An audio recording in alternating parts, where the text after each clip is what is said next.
Good morning and afternoon, everybody. Thank you for joining us today. It's Fruition IT's first transatlantic webinar. So just a couple of introductions. Firstly, I'm Damien. This is my colleague, Marcus. We're principal consultants here at Fruition IT. For those of you who don't know Fruition IT, we're a global recruitment firm with operations in the UK and the US. We specialize across various different specialisms, including data, cloud engineering, delivery, and obviously the most important area, which is our area, cyber and information security, which is a division that myself and Marcus lead. AI is a hot topic of conversation at present, and obviously speaking with senior security leaders and professionals globally, it's a hot topic. People wanting to discuss the implications of cybersecurity, and obviously it's a conversation that's happening across companies everywhere at present. So with that in mind, we were keen to address not just the cons, but the pros from a cybersecurity standpoint, and the different sides of the Atlantic and how different sides may approach AI with cybersecurity. So before I kick off with the questions, obviously keen to chat through as many possible questions that we've got, but also anybody that's joining the webinar, if you have any questions, please feel free to put them in the chat. And myself and Marcus will get to them as soon as possible after the initial discussions. After the webinar, we will be sending out sort of questionnaire to people. It'd be great to get people's thoughts and views and ideas on future topics that be interested in joining us again in future webinars. So without further ado, keen to introduce our esteemed panel of security professionals, two from the US and two from the UK. So I'll do a brief intro and then I'll let them introduce themselves. They'll do a far better job than what I can do. So if I can come to you first, Melanie Garson. Hi, I'm Melanie. I'm the Cyber Policy Lead and Acting Director of Geopolitics at the Tony Blair Institute for Global Change, where I work on all things cyber, AI, tech, geopolitics, and their impact. And I'm also an Associate Professor at University College London, where I teach about the future of conflict in the digital age. Thank you very much. And David? Hi, I'm David Rogers. I'm a specialist in a number of cybersecurity topics. I'm also the chair of the Global Mobile Security and Fraud Group at the GSMA.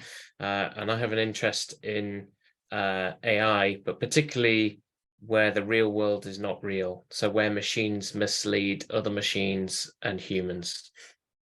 Fantastic. And Glenn? Yeah, good morning, good afternoon, everyone. I'm Glenn Schmitz. I'm the Chief Information Security Officer for the Department of Behavioral Health and Developmental Services for the Commonwealth of Virginia. I oversee 12 different hospitals and very interested in AI and what that impact's going to be on me and my team, as well as the industry of healthcare altogether. Fantastic. Thank you very much. And Angus, finally. Good morning, everyone. My name is Angus Chen. I am a cybersecurity engineer with AI background. Lately I've been working on AI/cybersecurity. I spent half of my time advising C-suite levels and the other half of my time working on digital twin. It's my pleasure and honor to be with this awesome panel. I am so glad I'm able to learn and share the knowledge with all of you. Thank you for having me. Very much, Angus, and thank you, panel. So obviously we'll kick straight into it. Obviously, appreciate we've only got an hour and trying to get through 40 minutes questions if that's possible. So I suppose the first question to throw out to you is, how can AI be utilized to enhance the resilience and defense mechanisms of organizations against cyber attacks? David, would you like to go first? Well, maybe we should reword this when, because the reality is that we're in a constant battle, you know, with people who want to attack our systems and break into them for whatever reason, whether it's fraud or to steal data. This week's attacks, for example, are very, very interesting in terms of evolving tactics of, you know, you think ransomware looks like this and then a ransomware actor does this. Well, actually it doesn't, and now it does this. So that's kind of interesting. And I think this is a race against time, really, that probably industry's losing. And the reason I say that is because it industry is largely slow, and they've invested in a lot of infrastructure, whether that's capital investment or whether that's just an ongoing practical investment with their people and the services they have. And so we need to really look at how we can deploy defenses quite quickly, and that might be traditional defenses really. So it might not be AI on AI, but it may be looking at being able to identify an escalation in types of attacks or particular types of pattern that might expose the usage of AI. We also have a long history of machine assisted attacks. So if you think about the way that even just spam is distributed, it's not an individual person sending that individual message. And the same with a lot of malware now. So to avoid command and control servers being taken down, we see a lot of automated domain name generation, so that very rapid successions of new domains can be created, and then that prevents the defenders from taking action. So and there already is machine learning deployed in the defensive space as well, but that has its limitations too as well. So I think to answer the question, when, I've changed it, when, I think not soon enough, and we really need to be ramping this up fairly quickly. Fantastic. Anybody else? Oh, yeah. Like to that?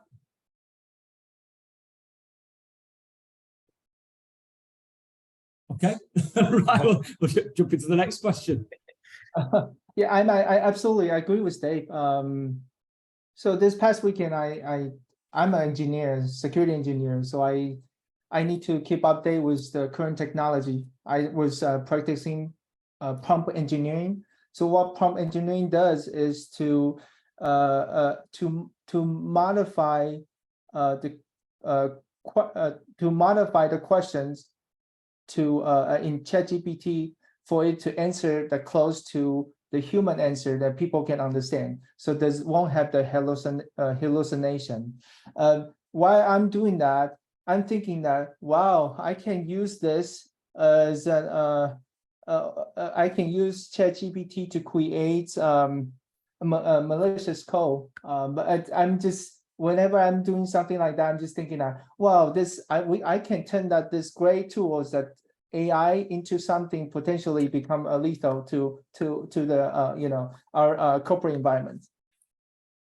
Yeah, I think that's one of the things that we're seeing. A lot of people, how they're going to use ChatGPT. It seems to be the main sort of model that a lot of companies are using for various different tools and usages, writing code, etc. But yeah, obviously, I suppose we'll get to the ownership and governance questions a bit later on. But yeah, it's definitely something that's interesting and is going to obviously give people various different skills and tools to attack companies. So obviously, I suppose put this one to you, Glenn. How does the use of AI affect the role of human cybersecurity professionals, and what new skills and expertise are required in the evolving landscape? Yeah, absolutely. Thank you for that question. Yeah, this has been on the top of mind and in discussions here. I'm currently at a Gartner conference, and we've been talking about this quite a bit. And the fear from a lot of people is, oh, AI is going to replace me. Well, no, it's not. AI is a tool set. And what people need to really understand is, like all tools, we need to learn how to use them and use them effectively. And those are the people that in the cybersecurity space are really going to make some headway and really blossom in this space, if you will, because those who understand it and know how to use it are going to be in a much better place to be able to implement and help defend our networks. And it's not just, David had a great point, machine on machine defense and attacks and whatnot, but there's other ways we can use AI as well. And I think we have to be very creative, right? It's not, AI is not just a hammer. It's not just a screwdriver. It's a multitude of different tool sets, and we can use it for multiple things. As an example, what I'm implementing in my organization now with AI is the creation of synthetic data sets, right? So that has multiple implications across the cybersecurity space, but also for the business. But in my instance, what I'm doing is I'm replacing all of our production data that are in our analytic systems with synthetic data sets. So if we get attacked, for example, and ransomware for our data, it's not real data at that point. It still has the analytical outcomes that we're looking for, but we can blow out those virtual machines, rebuild them, generate a new synthetic data set, and be able to move on with a zero, or if there is maybe some interruption to our business in that respect. But instead of being, days, weeks, months, now we're talking hours, right? So I think that's going to have a huge impact as we implement some of the AI. I think probably the most significant impact that AI is going to have on our cybersecurity, especially as practitioners, is the use to look for our vulnerabilities, right?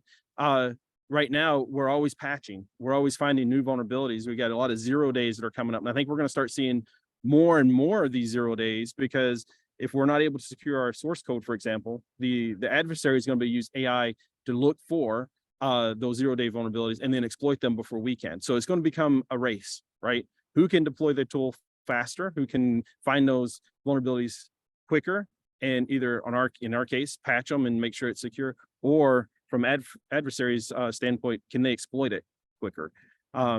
So there's a lot of implications here, and I'd like to open it up to the panelists to kind of get their perspective. Sure, it's like I agree with Glenn. Like when I was at RSA conference, I sat down with a couple of analysts from SOC. When you're talking about, it would be great if I can use AI to go through the malware code. Malware is code, but currently you're putting in a whatchamacallit, a sandbox environment and test it out. That requires some time and money. How about we use some LLM to read through the malware to identify where's the malicious code? That can be done in seconds. And then you can at real time, right? And you can decide to off-ramp to the tier 2 or 3 to figure it out. I think that's a great way to help security professionals. So that being said, it's going back to what Glenn was talking about. They should have some basic understanding of what's going on out there. As they touch, it's what's in the real world, what's in the digital world. And when you touch it, you can start to think of what the possible scenario could happen in a good way or a bad way in our environment. Yeah, and Angus, thank you for that. And it spurred a thought, and something that we talked a little bit about in the CISO circle, if you will, here at Gartner. About, of course, we'd be remiss if we don't talk about ChatGPT, right? So let's go ahead and dive into that for a moment. Well, before you get there, can I just? We have been here before, right? So when the DARPA Grand Challenge came to DEF CON, right? We had the machine hacking tournament, and I think it was a big eye opener for us to see how quickly the machines were able to turn around vulnerabilities that they discovered and then weaponize them against the other machines. And I think that was quite astonishing. So that for me was like the big wake-up call. And while I was standing there, I was thinking, this is like, as in a sandboxed environment, what happens when it's gloves off? So one of the questions here is about malevolent entities. I do worry when the AI basically is allowed to be uncontrolled and just goes, do you know what? I'm going to go after the underlying operating system. I'm not going to play the game here. Can I add in there? I think there's two things just in this conversation that's really interesting, and I'm super interested in the sort of human-machine teaming element of it and how we use, it's the AI tools are going to be an enhancement to any professional, how we think we use it and how we work. What we know is that even from the very, very early days of thinking of Deep Blue and sort of when the sort of kind of machine, like the machine against the machine can beat the machine can beat the human, but the machine still can't beat the human with the machine. And that's where it's thinking about how do we create those relationships, which opens a whole new area of thinking about the training and the skills and the people that we have working alongside these machines. But it comes to really being cleverly of how we enhance that. I'm going to give you an example that is not even a cybersecurity particular example. My daughter about 2 weeks ago said to me in the middle of her exam week, said, Mummy, have you heard about ChatGPT? Like, do you actually listen to what I do for a living? And she was like, no. But she's like, so I decided to go to ChatGPT and I'm about to launch into this thing. No, you can't rely on it. No, you can't rely on the essays. And she's like, no, of course I know I can't do that. She's 13. She said, I asked ChatGPT to generate for me every possible exam question I could ever be asked on this topic. I took them away and I practiced the answer for every single one. Now, and everyone looks at it, it's like, and I told this to a room of people, I was like, wow, why haven't I ever thought of that? And it's that kind of creativity that bringing that out of the box. And when you combine that with the machine, what it can do, that's where the magic, and I think it's creating those circumstances is where we'll be able to get the ultimate in improving our security on our end. So you've presented a very positive vision of the world, and I'm going to bring it back to the pessimistic, negative version of the world. Like, basically, we are in dystopia already, right? Yeah. I mean, the problem is that. So I'm optimistic. Ultimately, I don't think this is going to destroy the entire world. I'm not in that camp, but I do see. So, Glenn, you touched on digital twins there, I think, and having sort of digital representations. My objective as an attacker, as a human attacker, might be to pollute that data set in some way. And I have looked at some of this stuff before, and even things like national statistics, for example, the frameworks around them are very, very loose, and they follow codes of practice. I'm not exactly sure how much cybersecurity most countries have around that, but polluting national statistics data sets can create massive changes to government policy based on what they think is the truth. And if you've got AI added into the mix there, the sort of stealthy nature of pollution could be such that it's undetectable. And even to the point of your daughter's questions, because there's no sort of context around it. So ChatGPT in a lot of cases relies on the user understanding the context before they ask the question, and therefore they can kind of filter out the rubbish. Yeah. And that is a lot of people's concerns here, isn't it? Yeah. And David, you hit it right on. And that's the discussion we had here in one of our roundtable sessions. And I think it ties into the question here, is there a danger that we put AI solutions in place and then become complacent, right? The way I see this as a 3-generation problem, right? We have the current generation of cybersecurity professionals. We know when we put something in ChatGPT and it returns, we know to look at it. Do we trust it? Is it really correct? Is it not correct? How can we adjust that? And then we can start to train and educate the lower generation behind us that are coming up. Hey, these are things you need to look for. But as they use the tool more and more, that third generation behind them, they won't know any better. All they know is that this information is available. I can get it, at a moment's notice. I can ask for it, and we really have to continue to talk about the questioning of it. Is it really the right data that's coming? And to your point, what if it's get polluted? What if that data is not correct? How do we go about verifying that it is what it says it is? And then going further, like you pointed out about the policy piece, that's the real fear, right? We're making real world decisions based on the data that's given back to us. I think that we have to really take a step back and look at our education programs. Like in the United States, for example, my oldest sister, she's a math teacher, and we talked about this, about ChatGPT, because it's a real thing, and Melanie hit on it, kids are using this for their education. My oldest son just recently finished his finals, and he had to write an essay, a 3-page essay in English class, and they had to write it by hand. And he said, Dad, can you believe they're making us write this by hand? The reason being is because they found a kid that had asked ChatGPT, to develop a 3-page essay on whatever. So they're having to do those things. I think we need to look at our education, how we educate our cybersecurity professionals in the future, right? Current situation is you memorize things and then you regurgitate it. That's how we know how smart you are. Maybe we need to change that. And I'm not an educator, so I don't know, but I really think we need to think about how do we take the information that's presented to us and use our critical thinking skills? how do we really use the information? I think that's the evaluation piece that we need to get to as far as educating our future cybersecurity defenders.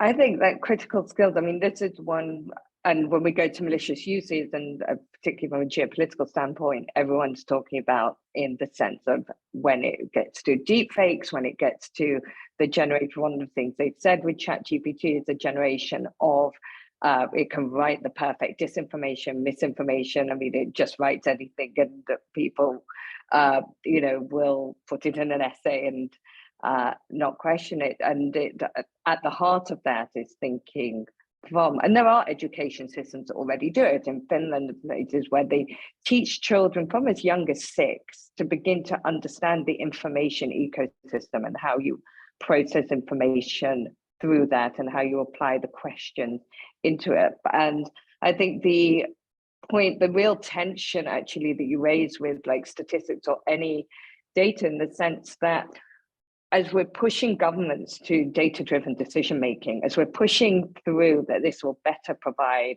better services, better access, better quality distribution of services, how do we guarantee that there isn't any interference and manipulation with this data, or how do we pick up on it? And is that getting back to where the human comes into the human-machine teaming and how we work with it?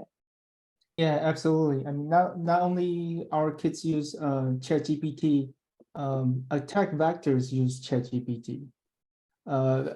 So for example, you will have a benign seems executable code in the environment that use API call to call ChatGPT to that bypass the EDR systems, and then you will ask ChatGPT to write malicious code, basically you know, polymorphic code. Every time it will be different code, and even if you have filters on, you know, like everybody know ChatGPT now there's filters in, but you can ask ChatGPT a hypothetical example, you know, in order to create that malware. And recently there's a paper just published is talking about that, you know, and how we're going to deal with that. It goes back to what Melanie was talking about, human and machine partner to be able to you know, to figure out a solution to take care of it. So Angus has probably been doing what I've been doing on the weekend. Sorry, a friend that Angus knows, but. Yeah, I mean, yeah, it is pretty straightforward, but then also these things neutralize each other, right? So as we talked about the attack and defense side, and obviously, you know, if you look at what GitHub's doing in terms of looking, sort of looking for stuff that's been used on there, and manipulation of libraries and so on, I think, you know, my bigger concern is about the legacy, you know, is that it's going to be completely wide open. So that's really where the sort of 0-day question comes to bear, because there will be deployed, as we know now, lots of legacy IoT, lots of legacy banking systems.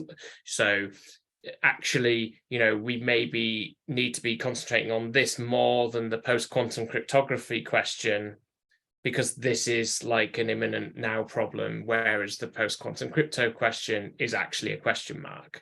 And also to the data question, I think also we need to be hanging on to sources of truth.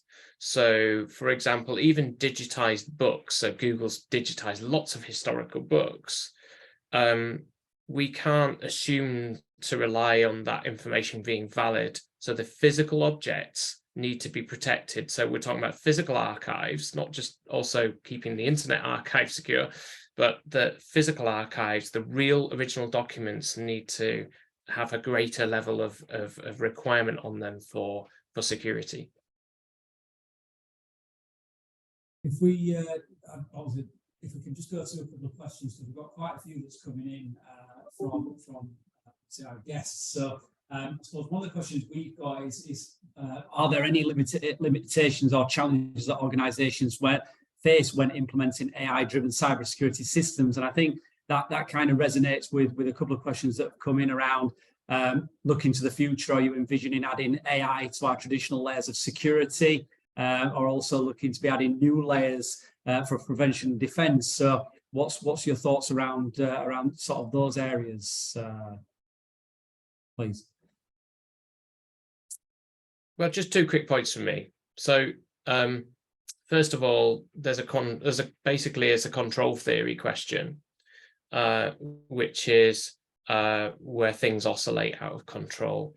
So we've seen a couple of examples of this in the way that systems will, for example, automatic pricing algorithms, where they escalate out of control. For example, where there's a hurricane in Florida, and then airline pricing algorithms get out of control, and it just seems ridiculous. But where that hits sort of critical business decisions, so if, for example, if it's an AI defense, if that's being manipulated into that out of control scenario, then that could have really, really bad consequences. So we need to be designing these defensive systems to be kind of, really up against a malicious scenario, and to act accordingly, rather than design for something to just go wrong.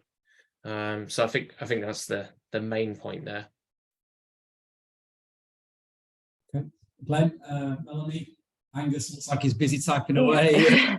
No, I think my point is, I think it's also, again, it goes back to the use of it. It's what you want it to do in any given defensive situation. And it doesn't, I think the assumption that we're always going to use the AI to fix the AI, or we're always going, sort of the AI enabled tool, it's creating the function you need. If it's to create the warning bell, the red flags where somebody intercepts, quicker into the situation in any, I look a lot at AI in physical defense or in the military or in sort of those kind of contexts, and what's the appropriate tool for the job. In like with any system that we create, and within these systems, is what do you need it to do in a given situation? Can it be built to do that? Can it be protected and trusted?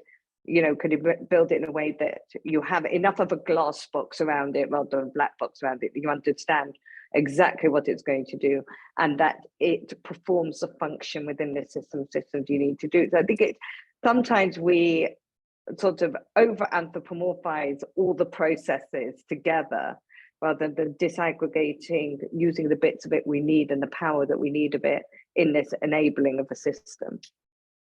Yeah, and Melanie, I completely agree with you and David in those respects. And as AI continues to evolve, right, it's hard to predict what the future is going to look like, and what the unintentional consequences of the implementations of some of this AI. I had a great conversation with a friend of mine, and we're talking about a startup company. They started an AI chat bot to chat with elderly people, so they're not alone. They have this sense of social connection, even though they're maybe isolated at home. And it was just an AI chatbot, and it quickly became an adult chatbot based on the input it was receiving from the participants in that. And then they found that they're making millions of dollars now, something that was not expected. And now they're having to go back and reevaluate their business plan. Is this something that I want to continue to do? It may be in violation of my ethics or whatnot, or is the money really driving the decisions here? My point is that as we implement the AI, I don't think it's a traditional tool where we implement it, it does one thing, and we move to the next thing. I think it's going to be kind of incorporated in our entire defense mechanism to defend our systems. And as it grows and evolves, I think that we'll see some unintentional consequences and maybe some very positive consequences that we hadn't thought about yet. So, yeah.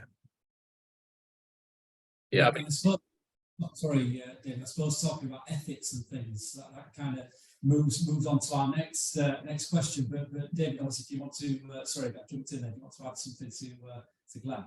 No, carry on. Yeah, so I was going to say, what ethical considerations are arising when integrating AI into cybersecurity practices, and how can they be addressed? But obviously, I suppose AI beyond cybersecurity as well, with the ethical side, Glenn? Or Melanie, or David, or Angus? I had to pick up on what Glenn said because it's really interesting. I think it reminds me of, I think it's like Kai-Fu Lee wrote an article on something similar where he wrote, AI superpowers and sort of was at some of the forefront of this. And he said he was confronted with a question someone asked whether they could, at the beginning of these companion bots or thinking about how it could be. And he sort of came to the things like, why would you want to do that? Why not use AI to do the stuff you don't really want to do? Maybe that was the stuff they didn't want to do, but you do the stuff that you don't want to do, the stuff that you could get, the equivalent of doing the laundry or whatever else, so that you can actually go, that frees you up to do the stuff that you should do. And I think this goes into sort of our ethical, there's one level of the ethical red lines of the data and surveillance and the correction and the explainability and accountability, and particularly the accountability within the system and where does that land.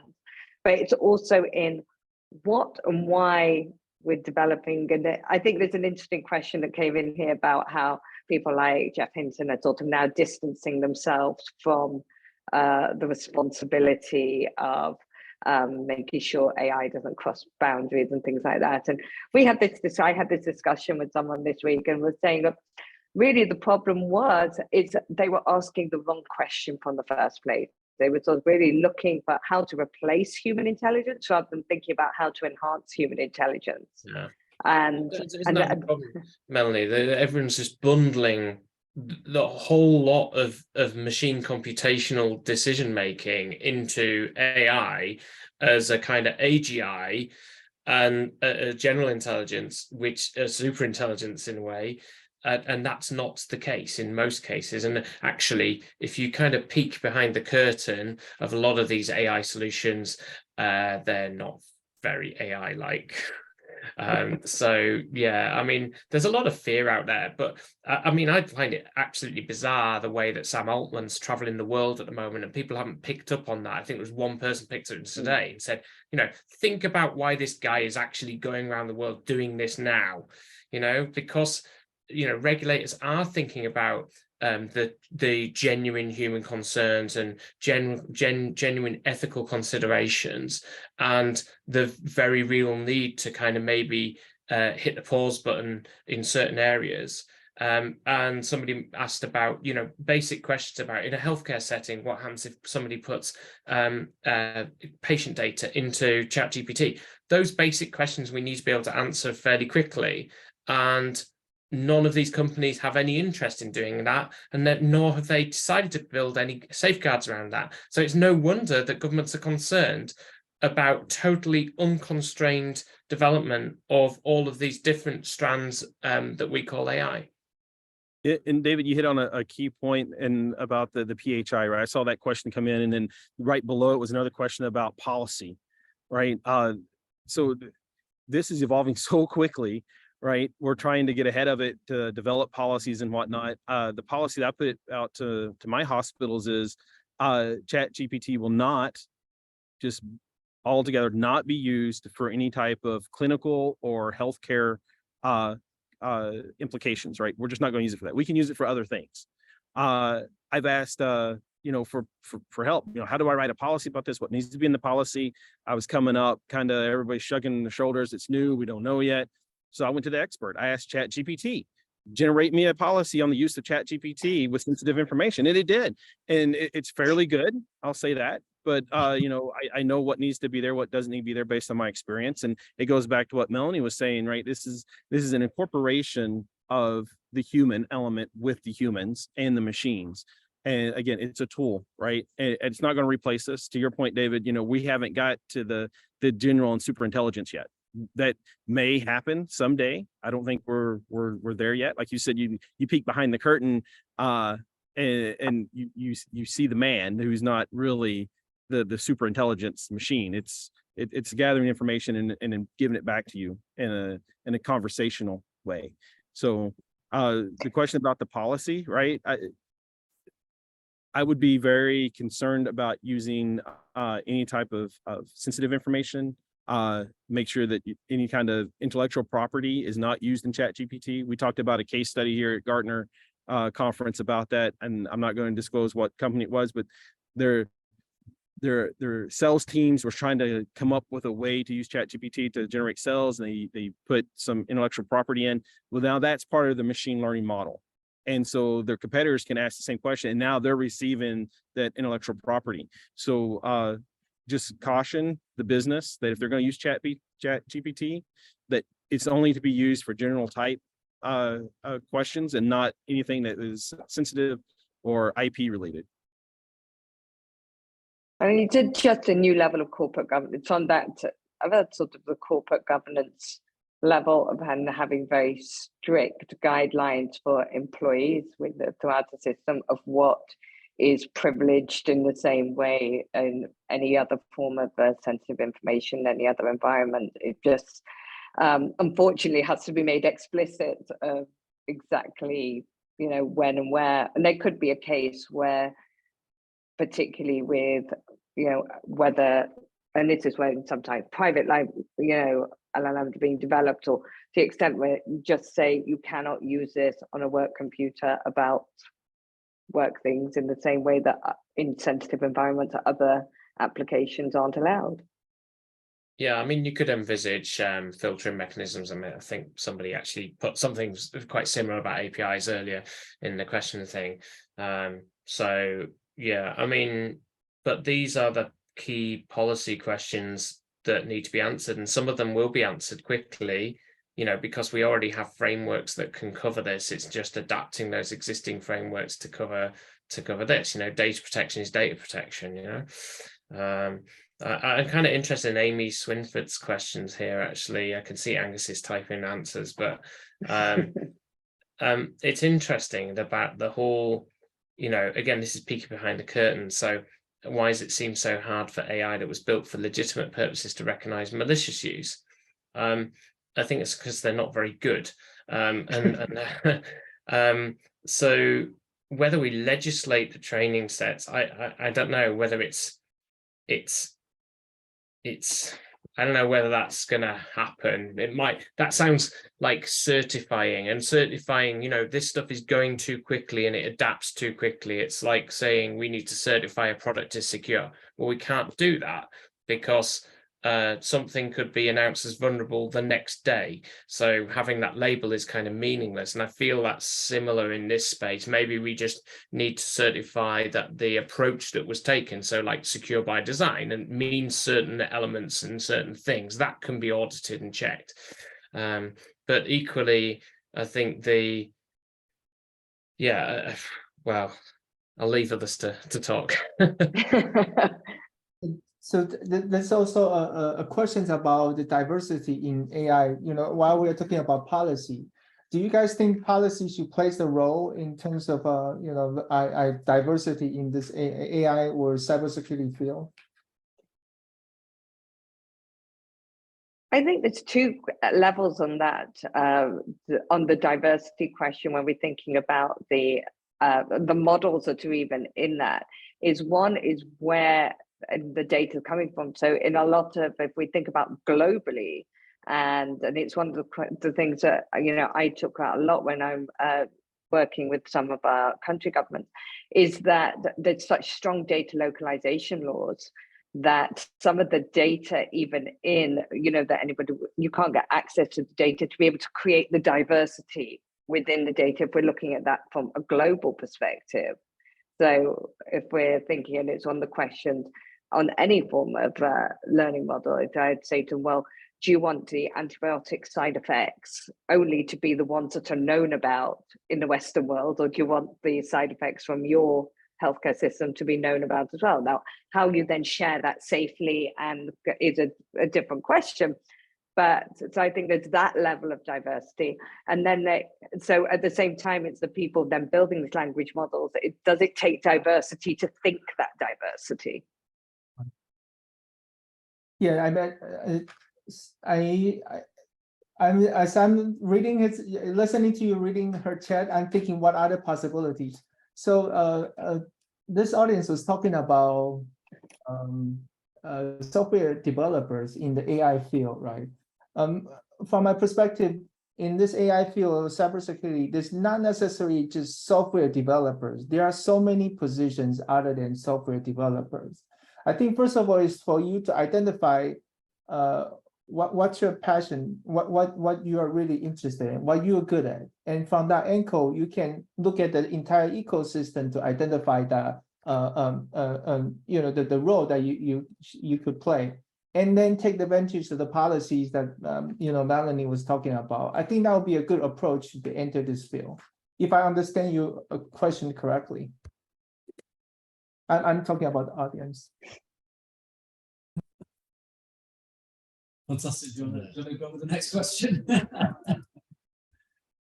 That's great, fantastic. So, so picking up on Mary's point, I think she was more talking about how AI learns from sort of machine learning perspective, and the inputs coming from a predominantly male-dominated audience, and I think that was the angle she was coming from, more than sort of which areas should these people be going into. So that's how I read it as well, and I could see Purvi's reply. So my concern stretches even further than that, which is so inherent bias built into models that people, we've seen examples of that already, right? With racism and so on. But then if a large language model is taking data from all types of text on the internet, including historical texts with very little context, which set of values at which period in time does it apply to its responses?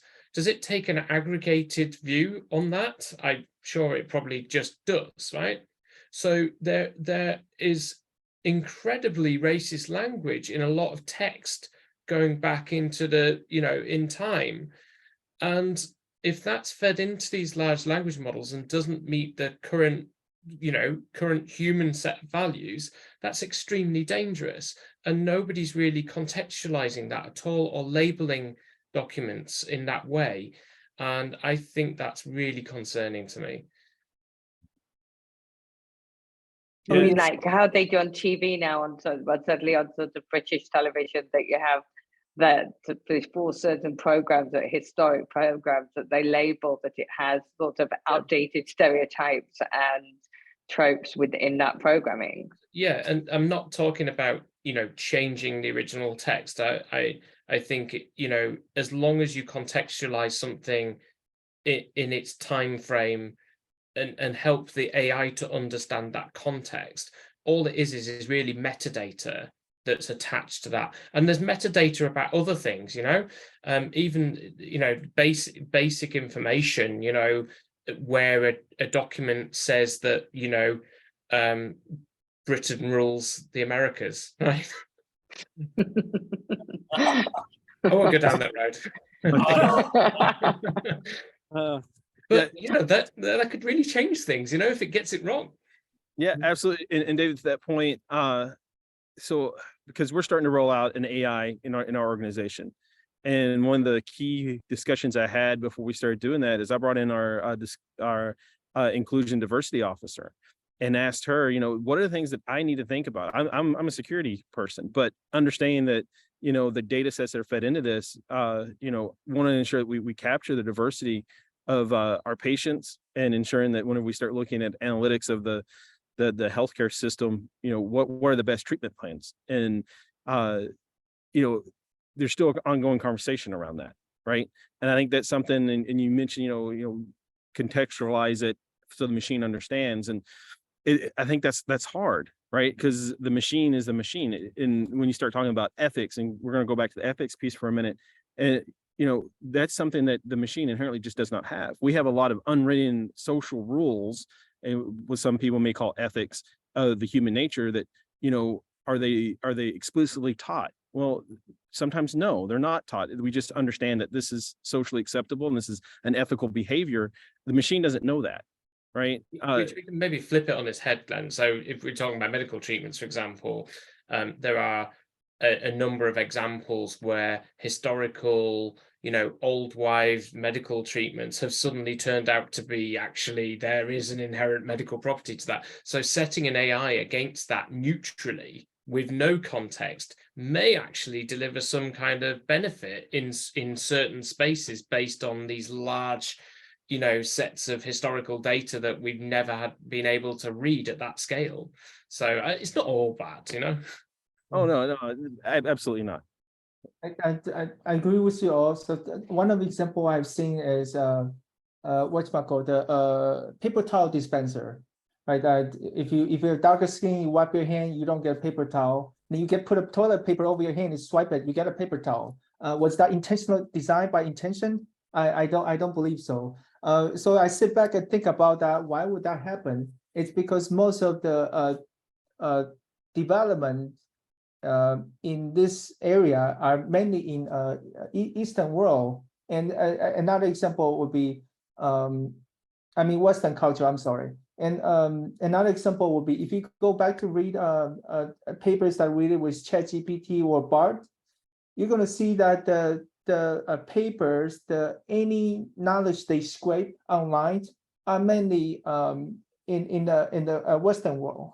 And that's not because the designer intentionally does it. Is that's how we grew up. That's how we learn academically. I think that what you all brought out in terms of the awareness and how should we be think about is super important. Because when I'm writing code, we're thinking about that. I don't have that bad intention, but as the prototypes come out, people are using it, we'll realize that, oh, this is something missing. Maybe we should come back to edit to it.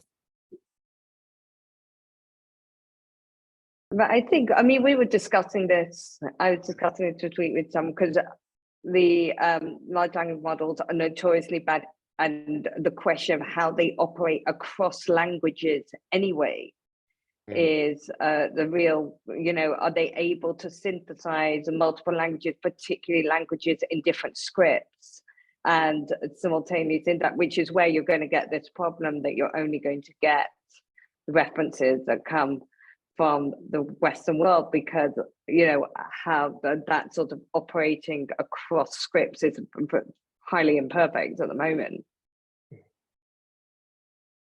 Yeah, absolutely. So if I take another way, so I'm at the same camp as Dave and Glenn. I'm sure Melanie is too. I believe that AI is using AI for the good of the society. So as I mentioned, the past weekend I created a chatbot that's for pizza restaurants, Italian pizza restaurants.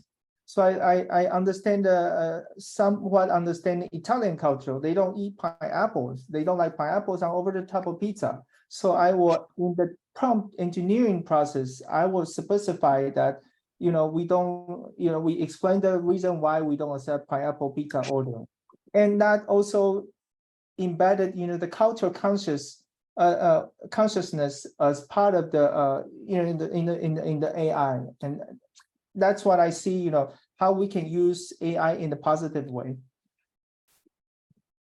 Yeah, and I think that's the key thing. The reason we've done this webinar is to highlight the positives and the negatives. There's a lot of negatives in the media at present. We've seen it over the weekend in the US with obviously the drone attack that went on there, obviously killing its host, and then obviously I suppose most prevalent over the weekend with the UK government. And obviously we'll sort of get to that question sort of soon, really. So I suppose last couple of things. So what are some potential future developments or advancements in AI that could significantly impact cybersecurity? Where do you see those advancements, and what's your take on that, please?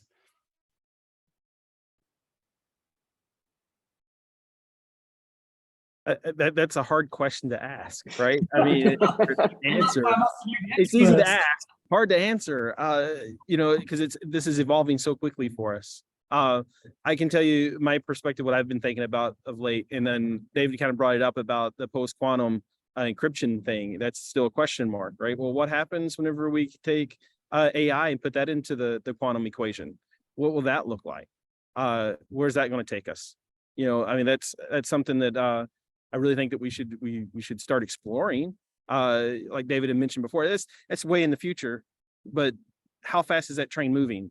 I don't know. Is it moving at 10 miles an hour or 100 miles an hour?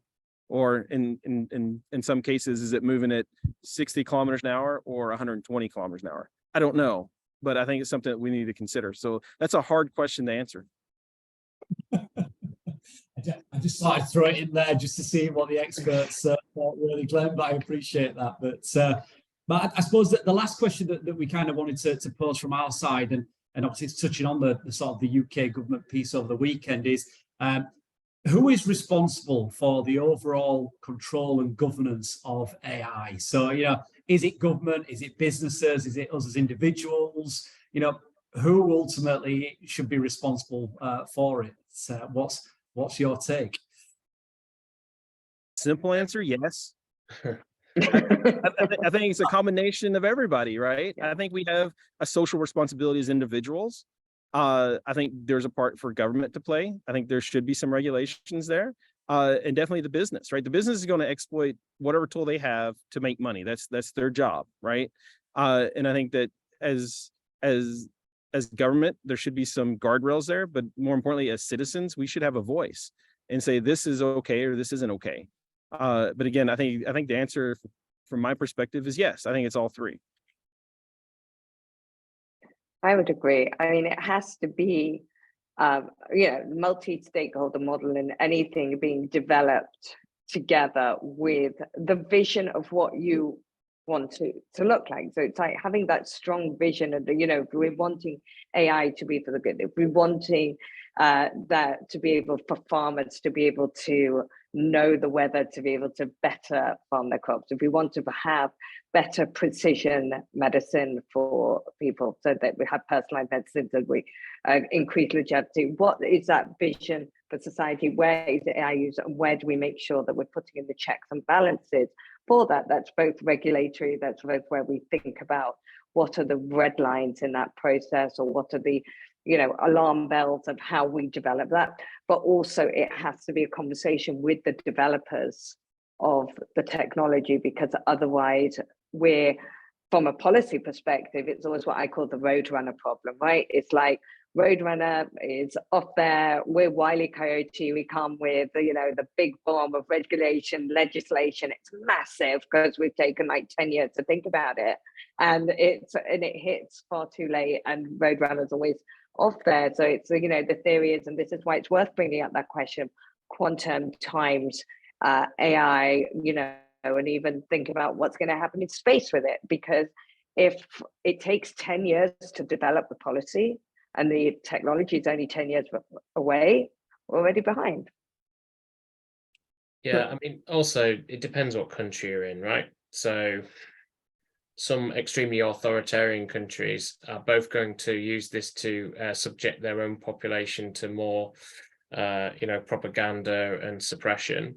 They're also then going to weaponize that outwards, especially the ones that use this as a sort of scale tool. So we've seen, some of the sort of poorer regimes around the world taking advantage of some cyber attacks because it's a low cost of entry for them.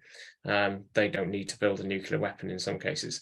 And so that concerns me, is that, whilst we want to put these framework and rules and so on, and I want to do that, and society at large, the greater good of human populace around the world wants to do that, there are also sets of people who really want to create havoc and change the world in a negative way.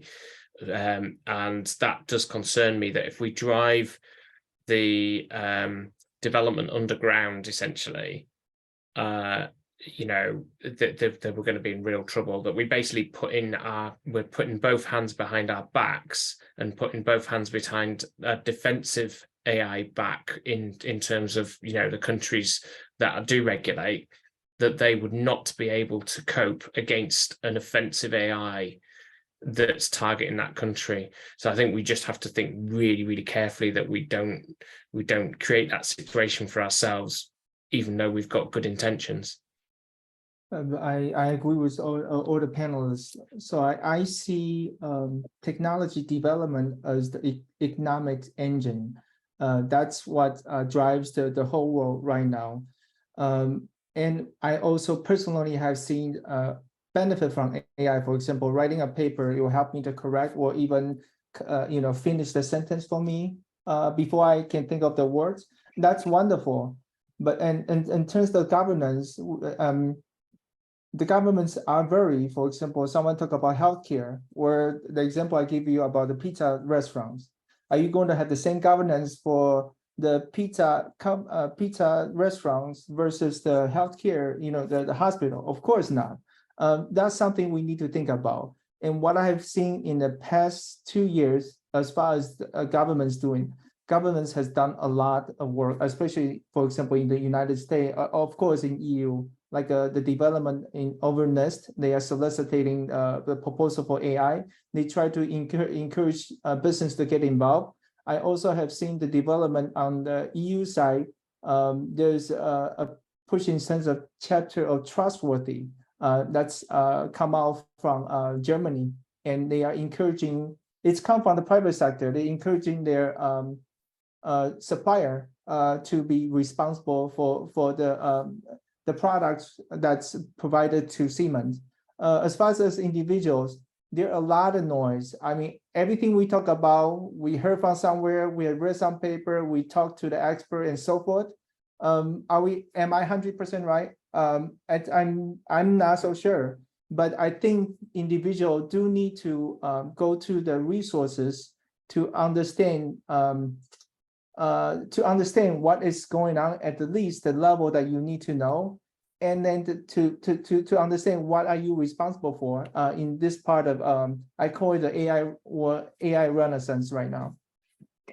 Can I just jump in on the question that's come on to what does David think we should actually do about it? And there's different.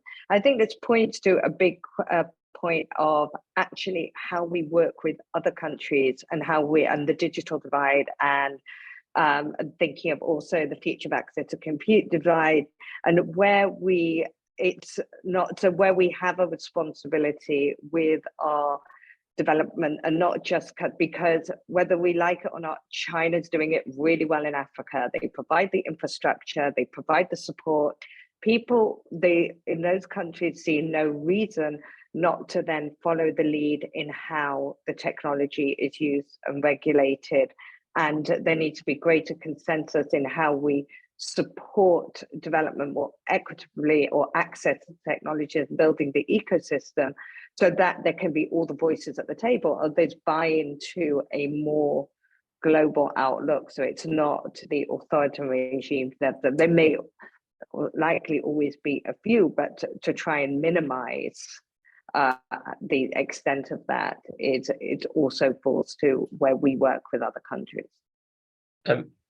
Just to jump on Melanie's point as well, I think we do have existing institutions. Yes, they may not be perfect, but there is a reason why, those letters were signed that were sent to the UN about autonomous weaponry, for example. And there is a physical reality in all of this, in that, these are where the governments convene. This is the hierarchy of institutions they've set up, and they can set the frameworks and the rules that would say this is unacceptable. This is a weapon of war. This is so this act would constitute an act of war, and so we can create the legal frameworks for that to exist, and then physical action to be taken, which in the same way, you could say, well, biological, chemical, and nuclear weapons have equally harmful effects as a malicious AI could, and we have ways of governing that right now. Fantastic. Well, yeah, I really appreciate everybody on the panel. Unfortunately, we have run out of time. Thank you so much for being great panelists. Thank you for everybody attending. I'm sure everyone agrees it's a conversation that could go on and on and on for hours, of which, off the back of that, we will be hosting, obviously, a series of additional webinars to this, where hopefully we'll have the same panelists to join us again and continue discussions. But thank you ever so much to everybody. We will be in touch to get your thoughts, and yeah, have a lovely afternoon, evening, wherever you are in the world. And yeah, we'll speak to you again soon. All right. Thanks very much. Thank everybody. Thank Thank you, you. everyone. Thank you. Bye. Bye-bye.